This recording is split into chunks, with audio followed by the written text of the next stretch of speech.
Former deputies Michael Izagere and Sheldon Smith could soon be banned from working in law enforcement in the state of Tennessee. The two are scheduled for a Peace Officer Standards and Training Commission hearing in Nashville Thursday. They were fired last year, accused of taking a drunk woman who was found slumped over in a vehicle on Airline Road near Memphis-Arlington Road to a nearby hotel so one of them could have sex with her. According to decertification documents, Deputy Izagere admitted the woman was too drunk to consent to the encounter. These court documents detail how the former deputies lied, turned off body-worn cameras, and according to investigators, Deputy Izagere was off duty when it all happened. Today, we spoke with his father, Marco, who is currently running for Shelby County Sheriff. A loving father, I deeply care about my family well-being and the lessons that we learn in life. But it's important to recognize that as grown adults, that we are the sole responsibility of our children when they grow up. They're responsible for their own decisions and choices, but sometimes it's not a good one. But in this case, it wasn't a good one. So it led to a negative impact in his life, and bad decisions have consequences. In a statement, Shelby County Sheriff Floyd Bonner said, quote, "These deputies have failed to uphold the trust placed in them by the community and this office." Also saying the office, quote, "remains committed to upholding the highest standards of integrity, professionalism, and accountability. We will continue to prioritize the safety and trust the community, ensuring that all personnel adhere to the highest ethical standards." Marco Izagere, who's been in law enforcement for 27 years, says his son and anyone who violates the law must deal with the consequences.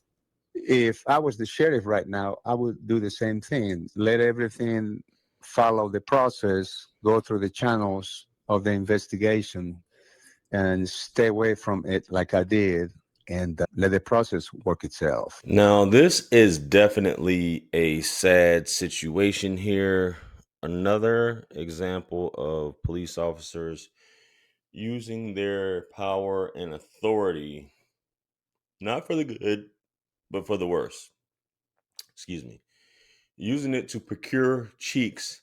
And in this case, this is in the Memphis area, Shelby County, as you guys heard, occurred last year. And I didn't hear about this. I know many of you probably from Tennessee probably heard this crazy foolishness, but we're seeing more and more of this going on. Now, imagine how much of this is going unreported, right? Imagine you're a woman, for example, and we're just getting the details. So I'm not about to sit here and say, well, you're going to play devil's advocate and whatnot in this case, right? Let's say you're a woman, you get into it with your husband, y'all probably have been drinking. You go out there, and obviously this woman was wasted, right? Her car had some damage to it, so she must have hit into something, became incapacitated, and was just probably, you guys have seen women like that have been that messed up on the side of the road, and anybody could take advantage of you, which is terrible. So these police officers who are supposed to protect and serve, right? And how one shows up in the scene, not even on duty, and the brother here, Smith, he's going to cut off his camera. Y'all concoct this idea. Don't conduct a field sobriety test. You decide now. This, according to the story that I read, she had her own hotel room, but it seems like this guy got a hotel room. I don't know. It's weird. So she had her own hotel room, maybe to cool off, because her and her husband got into it. Imagine you were her husband learning about this stuff, right? So because you're off duty, you're not officially on police business, right? But you show up to the scene of this, what could have been an accident or a discrepancy or whatever that's going on with the vehicle. You two guys, Dumb and Dumber, who may have done this in the past, say, hey, she looks like she's a little frisky. Maybe she was making passes. Maybe she was saying certain things because she know that she was drunk and wrecked her car and pretty much everything's done for her. And my man was like, yo, let's just let this slide. Let's just let this go. I'm going to go ahead and clap the cheeks and let's call it. And she probably agreed to it at that point, but as they said, and which the officer agreed to, because I know a lot of you watching this are going to say, you can't consent when you're drinking. That should go for men too, even though this isn't the case. He wasn't drinking, allegedly, because they don't test these guys.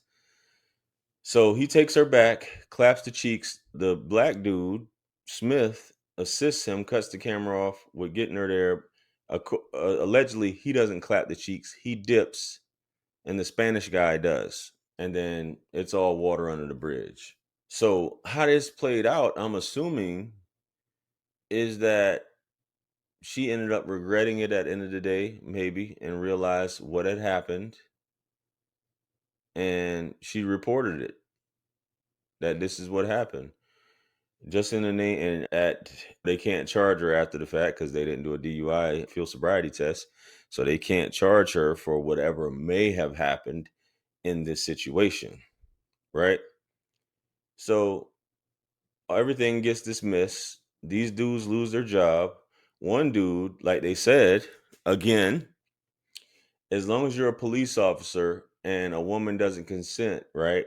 You don't get hit with the R word charge. But if it was you and me and we did this and took a woman to the hotel and she came out and said this after the fact, which I know there's a lot of details. I didn't pull up the official report, but there's a lot of details involved in this. But bottom line is they did the administrative hearing on these guys and both fired the guys here. So, and this is a year later after the situation occurred, which rightfully so, because they didn't handle things, the standard operating procedures, the handbook on what they should have done in this situation with this woman. No, they decide to let it go, take her to her hotel room, clap the cheeks, and call it a night. And it's crazy, and not to make it any better, this one dude probably didn't even get any buns. And he's losing his job. Not that any buns is worth your job, pension, retirement, all that stuff like that. Anyway, bro. And you're doing it for this guy, bro, you know better. As a black man and as a black police officer, right? As a law enforcement officer, you're collaborating with this dude, which I understand. But the problem is, if you guys didn't know, he let Izagirre, whatever his name is, dictate how the crime scene or whatever have you would go, right? Because it was a crime scene, driving under the influence, the vehicle was damaged. And this guy may have had more time as a police officer than him. So he just listened to him and told him, hey, I'm in charge. This is what's going to happen. I'm going to take her back here. I do this all the time. And chances are a lot of these guys do. And they've been getting away with it. And the sheriff who's talking, he's supposed to say that. Let due process happen. He deserves this. I'm running for sheriff again, so on and so forth, blah, blah, blah, yada, yada, yada, But he probably learned it from his dad. I'm not saying his dad used to do that, but bro, these dudes be doing all kind of stuff, man, for some yams. Sad story though. But anyway, guys, let me know what you guys think about this whole situation right here. Comment below. Like, share, comment, and subscribe. Much blessings and abundance. Stick around for the next video. It's going to pop up on the screen below. That's where I'm going to see you guys at. It's your favorite everything. This is Wisdom. I'm the best. Let's run it up to 1 million. Quit playing with me. Peace.